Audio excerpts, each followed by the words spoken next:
ஸ்டேஷனுக்கு போட்டோகிராஃபர் வந்திருந்தார் sir. Postmortem போட்டோஸ்ன்னு கொண்டு வந்து கொடுத்தாரு. அப்ப நாங்க ஸ்டேஷன்ல இருந்தோம். அந்த போட்டோஸை எங்களையே கொண்டு போய் இன்ஸ்பெக்டர் கிட்ட கொடுக்க சொல்லி அங்க இருந்த பிசி சொன்னாரு. ஆனா ஓபன் பண்ணி பார்த்தப்பதான் அந்த போட்டோவை கிடைச்சது. நீங்க சரியான நேரத்துல தான் கொண்டு வந்து கொடுத்திருக்கீங்க. இல்லைன்னா நிலைமையே வேற மாதிரி ஆயிருக்கும். ஜாமீன் கிடைக்கலைனாலும் இப்ப நமக்கு 1 வீக் டைம் கிடைச்சிருக்கு. இந்த டைம்ல இந்த மர்டருக்கு பின்னாடி யார் இருக்காங்கன்றத கண்டுபிடிக்கிறதுக்கும் சாட்சிகளையும் ஆதாரங்களையும் திரட்டுறதுக்கும் நமக்கு ஒரு வாய்ப்பு கிடைச்சிருக்கு. ஏன் சார், இந்த போட்டோவை வச்சு நடந்தது கொலைன்ற முடிவுக்கு வந்துட முடியுமா? வர முடியாது. ஆனா நிச்சயமா இது தற்கொலையா இருக்க வாய்ப்பு இல்லைன்னு தான் தோணுது. சார் அது எப்படி சார் இவ்வளவு உறுதியா சொல்றீங்க? இங்க பாருங்க, இந்த மாதிரி பல கேசஸ் நான் பார்த்திருக்கேன். இது கண்டிப்பா தற்கொலை கிடையாது. இப்பதான் போட்டோ ஆதாரம் கிடைச்சிருச்சுல்ல, இத வச்சு அவங்கள திரும்ப வெளியே கொண்டு வந்துடலாம்ல. அது கஷ்டம்தான். அந்த போட்டோல இருக்க பிரேஸ்லெட்டுக்கு சொந்தமான ஆள் யாருன்னு, அவன் எதுக்காக சாருவை கொன்னானோ, இப்படி பல கேள்விகள் இருக்கு. இது எல்லாத்துக்கும் எவிடன்ஸும் சாட்சியும் கிடைக்கணும். அப்பதான் ரகுராம் ஐயாவையும் சீனுவையும் வெளியே கொண்டு வர முடியும்.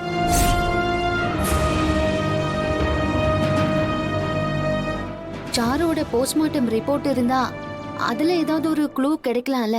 அது உங்ககிட்ட இருக்கா சார்? ஹாஸ்பிட்டல்ல ரிப்போர்ட் கேட்டிருந்தேன். அவங்க நேரடியா நமக்கு தர முடியாதுன்னு சொல்லிட்டாங்க. அவங்க கோர்ட்டுக்கும் இந்த கேஸ டீல் பண்ற ஸ்டேஷனுக்கும் அனுப்பிட்டதா சொல்றாங்க. அதனால பெட்டிஷன் நான் போட்டிருக்கேன். கூடிய சீக்கிரம் வாங்கிடலாம். ஆனா பெட்டிஷன் போட்டு வர ரொம்ப டைம் எடுக்கும்ல. ஸ்டேஷன்ல இருக்கோம்னா அதுல ஒரு காப்பி கேட்டு வாங்கிக்கலாம்ல. யா, தாராளமா கேட்கலாமே. அப்படின்னா நம்ம உடனே போய் ஸ்டேஷன்ல அதை வாங்கிடலாம்ல சார்? கண்டிப்பா வாங்கிக்கலாம். அப்ப ஏதாவது பண்ணி எப்படியாவது அவங்கள வெளியே கொண்டு வந்துருங்க. பெரியம்மா, நீங்க தைரியமா இருங்க. கிடைச்சிருக்கிற இந்த டைம்ல சாட்சி ஆதாரங்களை திரட்டி பெரியப்பாவையும் சீனுவையும் கண்டிப்பா வெளியில கொண்டு வந்துருவோம். ஆமாமா, அப்பாவை நினைச்சு ஃபீல் பண்ணி நீ உடம்ப கெடுத்துக்காத. சரி, நீங்க வீட்டுக்கு போங்க, நாங்க போய் மத்த வேலையெல்லாம் பாக்குறோம். எனக்கு மனசே சரியில்லை. நான் கோயிலுக்கு போயிட்டு 2 பேருக்காகவும் வேண்டிக்கிட்டு வீட்டுக்கு போறேன். நீங்க எடுக்கிற முயற்சிக்கெல்லாம் அந்த தெய்வம் தான் துணையா இருக்கணும். பெரியம்மாவை தனியா அனுப்ப வேண்டாம். அவங்களுக்கு துணையா நீயும் போ. சரி, இந்த நேரத்துல இவங்க தனியா போக வேண்டாம்.